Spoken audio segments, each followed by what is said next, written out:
man, I don't want to live in a world where the boys who are going to be chasing after my daughter are learning about sex in this way.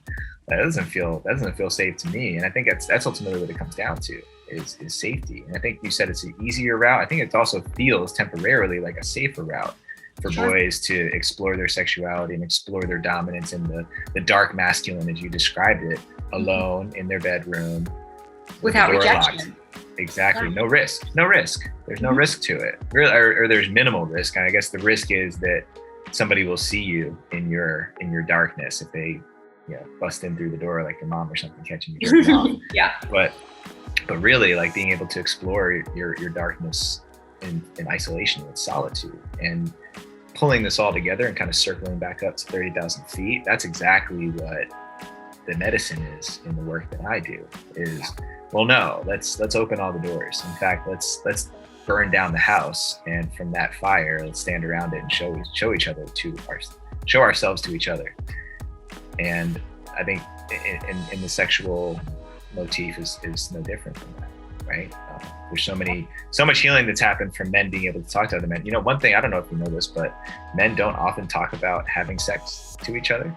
We talk about, like I had sex with someone, but the act of it, what kind of sex are you into? What do you do? Unless it's spoken about in that kind of macho, egoic way. No, I've rarely been in a conversation with a man who tells me about like the beautiful love he made to his partner and the way that she opened up, unless he's like one of those dudes that's on that end of the spectrum, that's just like kind of completely down the rabbit hole. It's not the average state for men. Yeah, and it's funny because we as women, we share so much in that regard, and I also think that we surprisingly also have a lot of blocks, and I see that with women as well, in terms of opening up to what it is we really want and not feeling like we have to go along with what the man wants.